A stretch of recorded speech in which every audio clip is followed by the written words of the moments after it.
চোপড়ায় ration ডিলারশিপে প্রতারণার অভিযোগ, দপ্তরে ডেপুটেশন জমা। চোপড়া ব্লকের দাসপাড়া গ্রাম পঞ্চায়েতের নিচাখালী এলাকায় রেশন ডিলারশিপ ঘিরে প্রতারণার অভিযোগ উঠল। ভুজ নথি ব্যবহার করে সরকারিভাবে রেশন ডিলারশিপ সংগ্রহের অভিযোগে উঠেছে স্থানীয় বাসিন্দা আনসারুল হকের বিরুদ্ধে। অভিযোগকারীদের দাবি, গত বছর এই ডিলারশিপের জন্য মোট 7 জন আবেদন করেছিলেন। তাদের মধ্যে 6 জন সঠিক নথি জমা দিলেও আনসারুল হক ভুজ কাগজপত্র জমা দেন। তিনি যে জায়গায় রেশন দোকান চালাবেন বলে উল্লেখ করেছেন, সেটি খাস জমি হলেও তিনি তার আয়ত জমি বলে দেখান। অভিযোগ সত্ত্বেও বর্তমানে তিনি বহাল তবিয়তে রেশন বিতরণ চালিয়ে যাচ্ছেন। এই ঘটনার প্রতিবাদে ও অবিলম্বে ডিলারশিপ বাতিলের দাবিতে বুধবার ইসলামপুর মহকুমা খাদ্য ও সরবরাহ দপ্তরে ডেপুটেশন দেন বাকি আবেদনকারীরা। এ বিষয়ে অভিযুক্ত রেশন ডিলার আনসারুল হকের সঙ্গে ফোনে যোগাযোগের চেষ্টা করা হলেও তার কোনো প্রতিক্রিয়া মেলেনি। আসলাম এই কারণে যে আমাদের দক্ষিণ গোড়া শহীদ মৌজা চোপড়া ব্লকের ওখানে একটা এপিএস ডিলারশিপের ভ্যাকেন্সি বেরিয়েছিল 2024-এর জুলাই আগস্টে। তো আমরা 7 জন ওখানে অ্যাপ্লাই করলাম। অ্যাপ্লাই করার পরে 5 ডিসেম্বর ফিল্ড ভেরিফিকেশন হলো। ফিল্ড ভেরিফিকেশনে সবার যার যে গুডাউন আছে, শেড আছে, অফিস আছে, সবই হলো। হয়ে যাওয়ার পরে 16 জানুয়ারি 2025-এ আমাদের রায়গঞ্জে ডাকলো ভেরিফিকেশনের জন্য। তো ভেরিফিকেশন হওয়ার পরে 25 মার্চে ওটা রেজাল্ট বেরোলো। তো আমরা যারা এইদিকে 6 জন ছিলাম, 6 জনের রেজাল্ট হয়ে গেল। আনসারুল হকের নামে এপিএসের অ্যাপ্রুভ হলো। তো এবার হচ্ছে কি অ্যাপ্রুভ হয়ে গেল, ওকে মে মাসে আবার ও রেশন বন্টন করতে শুরু করার পরে এবার আমরা একটা যখনই ও করেছিল আর কি, আমাদের সন্দেহ ছিল ওর যেখানে গোডাউন আছে, সেই গোডাউনটা কিন্তু ভেসল্যান্ড আছে 1260 দক্ষিণ গোড়া শহীদ মৌজা। তো ওটা ভেসল্যান্ড আছে, ওখানেও গোডাউন দেখিয়েছে। তারপরে আমরা একটা আরটিআই করলাম। এই আরটিআই আমাদের দেখালো কি যে ওর যে অ্যাপ্লাইয়ের সময় যখন কাগজ দিয়েছিল, কাগজটা ছিল 1254 নম্বর দাগ দক্ষিণ গোড়া শহীদ মৌজা। কিন্তু ওখানে 1254 দাগে কোনো গোডাউন ছিল না, কোনো অফিস ছিল না, কোনো সেট ছিল না। কিন্তু ওর এই যে অফিসের গোডাউনের সেট ছিল ওর 1260 দাগে। তারপরে আমাদের একটা হলো যে যেহেতু ও যে আমি যেমন আমারটা অ্যাপ্লাই করলাম, যখন আমি যে জমির যে দাগ দিলাম, আমরা জেনুইন দিলাম। ওই দিন যেখানে ভেরিফিকেশনে গেল 5 ডিসেম্বরে, ওখানে আমাকে জিজ্ঞাসা করা হলো, আপনি যেখানে গোডাউন করেছেন, আপনি যেখানে অফিস করেছেন, সেট করেছেন, এখানে এই দাগে তো আপনি কাগজ দিয়েছেন তো? মানে হ্যাঁ। কিন্তু ওকে কি এই প্রশ্নটা ফুড সাপ্লাই ইন্সপেক্টর করেনি? আপনারা কি বলতে চাইছেন সে ভুল নথিপত্র জমা? হ্যাঁ, অবশ্যই। ওই জন্য আমাদের অভিযোগটা যে ও ভুল নথিপত্র দিয়ে কী করে ডিলারশিপের এপিএস ডিলারশিপের ও অ্যাপ্রুভ করলো ওর নামে, এটাই আমাদের প্রশ্ন। আমরা এটার জন্য আজকে ফুড সাপ্লাই মানে সাব ডিভিশনের ফুড সাপ্লাইয়ের কাছে আমরা হ্যাঁ রেশন দিচ্ছে। আমাদের দাবি তো ছিল এমনি 4-5টা দাবি আছে।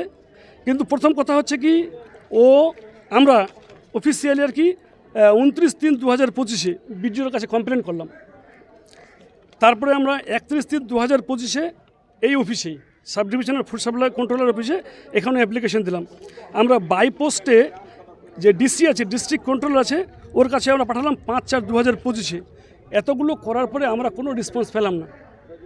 এখন এই যে আজকে ডেপুটেশন দিলেন, এই ডেপুটেশনে যদি কোনো সুরা যদি না হয়, তাহলে আপনারা কী করবেন? তাহলে তো আমরা মানে ডিপার্টমেন্টের বিরুদ্ধে একটা বৃহত্তর আন্দোলন গড়ে তুলব।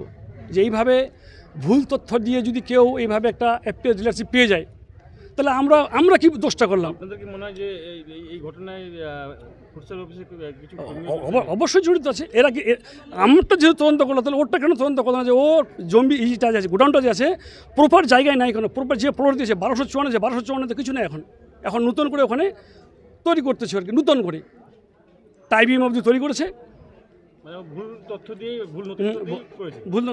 ভুল নথি দিয়ে করেছে আর কি। কিন্তু ভুল নথি অফিস পেয়ে মানে কোনো ইনকোয়ারি না করে তাহলে কী করে ওকে অ্যাপ্রুভ করলো ওকে আর কি? ওর নামে কী করে ডিলারশিপের মানে অ্যাপ্রুভাল পেলো আর কি? এটাই আমাদের অভিযোগ। এটা দাসপাড়া গ্রাম পঞ্চায়েতের দক্ষিণ গোড়া শহীদ মৌজা। আজকে যে আপনারা স্মারকলিপি জমা দিলেন, এখানে কী বললেন? এখানে তো আমাদের শুধু রিসিভ করেছে, স্যারের সঙ্গে দেখা করতে পারি মানে হয়নি দেখা আর কি। রিসিভ সেকশনে। আপনার নাম? মোহাম্মদ তহসিন রেজা খান।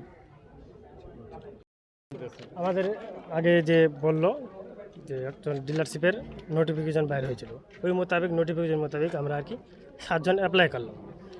অ্যাপ্লাই নোটিফিকেশনে কী আছে যে জমিটা আছে, জমিটা ঠিক নিজের নামে লাগবে অথবা নিজের বাবার নামে লাগবে। যদি নিজের বাবার নামে থাকে তাহলে লিস্ট নিতে হবে, লিস্ট নিয়ে আর কি অ্যাপ্লাই করতে হবে। অ্যাপ্লাই করার পর ওখানে একটা গোডাউন করতে হবে, গোডাউন অনুযায়ী সার্ভে করবে, সার্ভে অনুযায়ী যার গোডাউন ঠিকঠাক আছে, যিনি ঠিক আছে যোগ্য পাওয়ার যোগ্য, ওনাকে লাইসেন্স দিবে ফুড সাপ্লাই অফিস থেকে। তা না করে কী হলো, আমরা গোডাউন সবাই করলাম, আমিও করলাম। আমাকে ফুড সাপ্লাই অফিসার স্যারগুলো বললো, মানে রেশন আমি যখন রেশন ডিলারশিপের যখন আমাকে সার্ভে সেই ইনকোয়ারি গেলো 5 ডিসেম্বরে 2024 আমার বাড়িতে গেলো, ফিল ইনকোয়ারি গেলো আর ফিল ইনকোয়ারি বললো, ফুড সাপ্লাই অফিসার স্যারগুলো বললো যে আপনি কোনো দালাল চক্রে কান দেবেন না, দালালে করবেন না, দালালের হাত থেকে ঠিকঠাক থাকবেন। আমি বললাম ঠিক আছে, আমরা ওই মোতাবেক গোডাউন করলাম, আমরা অ্যাপ্লাই করলাম, আমরা যোগ্য। তারপরে তার না কী করে অফিস কী করলো, স্যারগুলো উল্টা করলো, বিপরীত যেটা বিপরীত। আমরা ঠিকঠাক করলাম, আমাদের লাইসেন্সটা হলো না।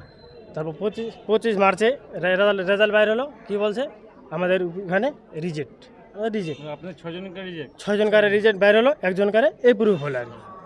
আমরা বললাম ওদের এপ্রুভ কী হলো, আমরা এখন ভেরিফাই করে দেখছি ওনার যে গোডাউনটা হয়েছে 1260-এ, ওটা আর কি ভেসলেন 1964-তে ভেসলেন ছিল, যেটা আরটিআইয়ের মাধ্যমে আমরা জানতে পারলাম যে 1254 দাগে ওখানে না গোডাউন আছে না কোনো আছে, জমিটা পড়ে আছে একটা ডোবার মতো আছে। এই যে রেশন ডিলারের লাইসেন্স পাওয়ার জন্য যে বললেন আপনার প্রত্যেকে গোডাউন বানিয়েছিলেন? জি, নিজ খরচায়? নিজ খরচায় বানিয়েছি। তো এখন তো লাইসেন্স পেলেন না, তাহলে এখন এই গোডাউনটা কী হবে?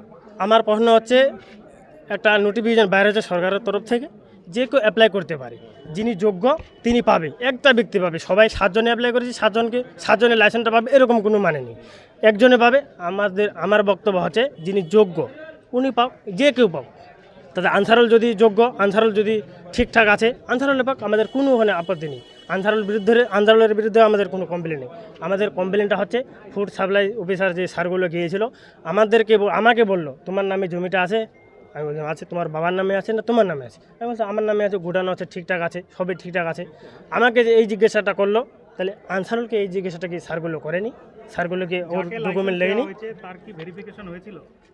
সবারই হয়েছিল ফিল্ড ভেরিফিকেশন 5 ডিসেম্বরে, সবারই ভেরিফিকেশন, সবারই বাড়ি গিয়েছিল, গোডাউন দেখেছিল, কাগজপত্র অরিজিনাল এবং জেরক্স 1 কপি করে ফাইল করে নিয়ে এসেছিলো স্যারগুলো। তো আমারটা দেখলো, আমার অরিজিনাল আমার বাবার নামে আছে না আমার নামে, আমার নিজের নামে আছে। আপনারা যদি বলেন যে গোডাউন কত, প্লট নাম্বার কত, খয়তার নাম্বার কত, কোন অনুযায়ী আমি তথ্য দিতে পারবো। এখন কি চাচ্ছেন আপনারা? এখন আমরা চাচ্ছি ঘুরে রিইনকোয়ারি হোক, কেন ওখানে যে 1260-এ হয়েছে ওটা ভেসল্যান্ডে আছে, 1254 কোনো গোডাউন নেই। আমরা অ্যাপ্লাই করলাম, খরচা করে গোডাউন করলাম, আমরা কী অপরাধটা করলাম? অফিস ওর বিপরীতটা করেছে সব, যে ওর কিছুই নেই, ওর কাগজ দিল না, শুধু আমাদের কাগজ দেখতে হবে। যদি আগে ভাগে বলে দিত যে না তোমাদের হবে না, তোমাদের কাগজ এইভাবে দেখা হবে না, বিপরীত হবে, তাহলে আমরা সেই মোতাবেক প্রসেসিং দিতাম আর কি, আমরা করতাম না অ্যাপ্লাই। তাহলে আমাদের খরচা হলো, গোডাউন করে এত খরচা করলাম, আমরা অ্যাপ্লাই করলাম, খরচা করে স্যারগুলো তা না করে কী করলো, বিপরীত করলো। ডেপুটেশন দিলেন, এরপর যদি কোনো সুরাহা না হয় বা রিইনকোয়ারি না হয়, তাহলে আপনারা কী করবেন? তাহলে আমরা বৃহত্তম এই অফিসের ফুড সাপ্লাই অফিসের বিরুদ্ধে আন্দোলনে নামবো। কী নাম আপনার? আমার নাম শাহজাহান আলী। দাসপাড়া পঞ্চায়েতের মধ্যে পড়ে। এটাতে যখন একটা নোটিফিকেশন বাইরে করে তখন ক্যান্ডিডেট 7টা ঠিকই ছিল। 7টা ঠিকই হওয়ার পর মনে করি এটা কী বা করলো, এই অ্যাপ্লাই করে টোরে আর কি, যে ইনকোয়ারি অফিসার করছে, ফুড সাপ্লাই অফিসার ইসলামপুরের, এটা করছে। করার পরে মনে করি জায়গার যোগ্য ওকে মনে করে দোক, ওটা আপত্তি নেই। আমাদের আপত্তি কোনটা, যেরকম এই ছেলেটার নামে কিন্তু কেস হয়ে গেছে, হাইকোর্টে কেস হয়েছে, কেস চলতেছে, বর্তমান হিয়ারিংয়ে চলছে। হিয়ারিংয়ে চলার শর্ত অতদিন ধরে মানে কী ছিল নি ছিল, তা আমরা ওর কিন্তু তথ্যটা পাইছি আমরা আইটিআইয়ের মাধ্যমে। যেমন আগে আমরা একটা কি জানি, যেখানে গুদাম দেখাচ্ছে ওখানে অর্থাৎ সরকারের জমিতে গুদামটা কী করে হলো? আচ্ছা হয় না, ওর কাগজপাতি ওর ফিট হলো, যখন ওর লাইসেন্সটা পাইল তখন আমরা আর কি ভেরিফাই করে দেখলাম, তো আইটিআইয়ের মাধ্যমে তো কিবা পেপার দিছে আর কি 1254 প্লটে, 54 প্লটে। ঠিক আছে, কোর্ট যা রায় দিবে, কোর্টের রায় আমরা মেনে নিব, কিন্তু কোর্টের রায় এখানে কোর্ট চলছে, চলা সত্ত্বে আজ দেখ কয়েকদিন ধরে, 1 সপ্তাহ ধরে আর কি, ওরা নতুন করে 1254-তে ওখানে গর্ত ছিল, ওইখানে নতুন করে গুদাম করতেছে। তো এইটা মনে করে কি হিসাবে মনে করো, আগে পেপার না দেখা উপরে সব যদি একটু কোনো আপনাদের অভিযোগটা সে ওই আনসারুল হচ্ছে ভুল নথি, জমির নথি দিয়ে লাইসেন্স পেয়েছে, হ্যাঁ ভুল নথিতে লাইসেন্স পাইছে, কাগজ দেখাচ্ছে অন্য প্লটের। অন্য প্লটের, আর দেখাইছে অন্য প্লটের, সরকারের জমিতে দেখাইছে কি গুদাম। জড়িত আছে মানে এর সাথে পুরাপুরি আমরা এমনি কাকে জড়িত করবো, যখন মনে এত ভুল তথ্যর মধ্যে মনে করি যে ওর লাইসেন্স পালো, এটা সব আমরা মনে করছি এই যে কন্ট্রোলার আছে, এই নম্বর সাব ডিভিশনের কন্ট্রোলার আছে, আমরা কন্ট্রোলারকে দায় মনে করছি। এখন কি চাচ্ছেন? আমরা চাচ্ছি এটার সৎ তদন্ত হোক, হাইকোর্টের রায় অনুবাদে যেই গুদাম যেইভাবে ওইভাবে থাকুক, আর বাকি জায়গাটা ইনকোয়ারি হোক, অতি সূত্রে 24 ঘন্টার আগে যেন ইনকোয়ারি হয়। কেন গুদাম রাত দিন সুদা করছে, রাতের মধ্যে করছে। আমার নাম হচ্ছে লতিফুল রহমান, আর 22 সদস্য।